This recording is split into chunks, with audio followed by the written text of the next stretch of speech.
A ArgCast apresenta Arg Papo com Daniel HDR no GDS 2009. Então, mais um Arg Papo com ele, Daniel HDR, certo? Muito bem-vindo ao Arg Papo. Finalmente, né? Finalmente, né? Nos conhecendo pessoalmente depois de muito Twitter, podcast. E-mails. Exato.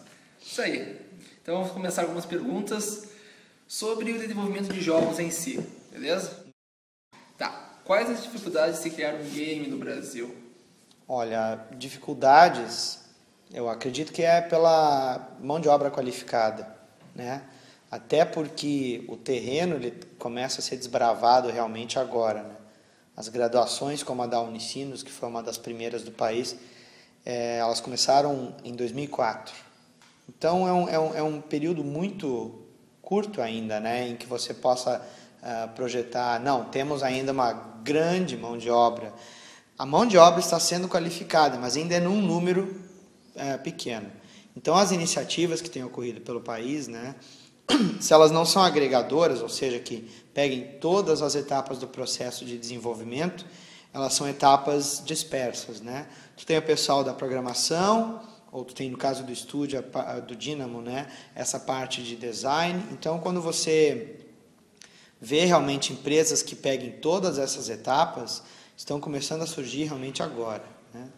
E eu acho que além dessa dificuldade, talvez seja um pouco ainda, e aí se assemelha muito aos quadrinhos, né?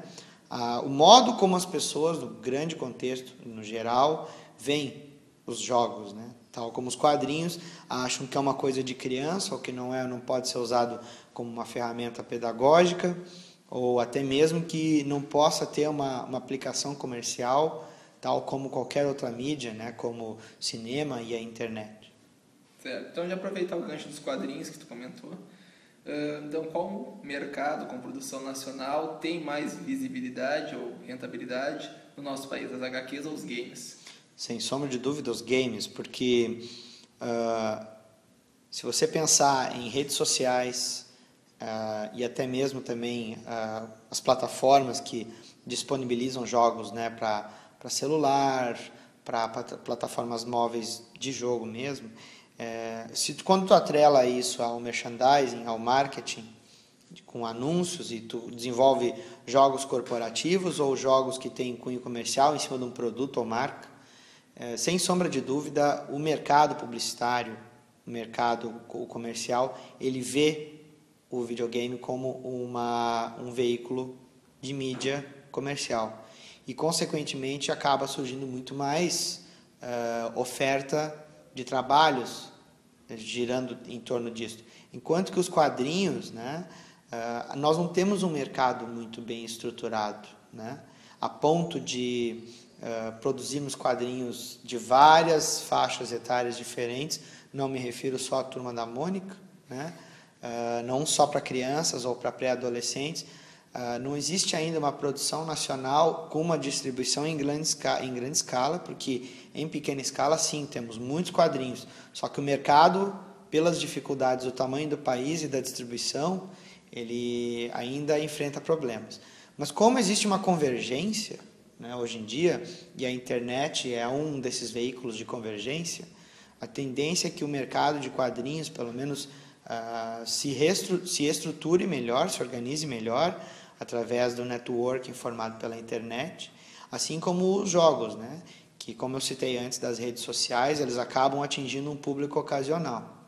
Então, sem sombra de dúvida, não digo que o quadrinho venha a alcançar o desenvolvimento do mercado de jogos no país, mas ele, sem sombra de dúvida, me repetindo aqui, ele vai acabar se associando ao mercado de jogos por ter um público correlato e, consequentemente, poder usufruir do mesmo mercado. E como é que está o mercado de games no Brasil? Eu acho que está bem direcionado para o mercado de vendas, né? E se nós associarmos a questão da mão de obra sendo formada, né, e também das empresas que estão começando a se estruturar, e até mesmo de empresas grandes como a Ubisoft, que acaba montando também a sede em São Paulo e aqui no Rio Grande do Sul, você tem uma perspectiva interessante, né? que possa extrapolar esse terreno comercial e também entre no aspecto didático. É bem interessante olhar o potencial também da atuação dos profissionais da área, né? As empresas, os meios de comunicação estão descobrindo a mão de obra nesse setor e as empresas que desenvolvem material nesse setor estão olhando com outros olhos do que se fôssemos projetar uma realidade de 5 anos atrás, quando a graduação, né, aqui estava engatinhando e outras tantas pelo país também. Beleza, mas é isso aí. Tu quer deixar algum recado aí para os nossos ouvintes, espectadores? Eu quero, cara, eu quero. Eu gostaria de dizer que o GDS, ele de certa forma, essa edição do GDS, ela marcou um início de uma nova fase aqui dos Jogos Digitais da Unicinos, e ao mesmo tempo está celebrando essa entrada que os jogos estão criando aqui no Rio Grande do Sul, né? A ponto de nós termos 12 empresas, né, trabalhando aqui no estado que estão querendo justamente se consolidar e formar um polo de produção aqui no Rio Grande do Sul, e a Unicinos se honra, no caso se orgulha, né, tem a honra de fazer parte desse movimento. Legal. Não, é só isso aí. Não. Eu gostaria de dizer que eu gostei muito do segundo episódio do Batman. Achei muito bom. Só que não pode se esquecer de Batman Dead End, certo? Aquilo é um clássico, sem querer. É um clássico, viu, professor Nery? Em defesa, nós estávamos fazendo um podcast só dos filmes oficiais. Exatamente. Só dos oficiais. Minha defesa. Daqui a pouquinho vai virar Batcast, não vira mais ArgCast. Bem, é isso aí então. Valeu por esse ar em papo. Valeu, cara. Tudo de bom pra ti. Sucesso, cara. E tá foda o evento, cara. É isso que eu tenho que dizer. Muito obrigado. Tá foda mesmo. Falou. Como é que tu foi esquecer o Dead Não, End, cara? esqueci, cara. Mas era proposital. Cara,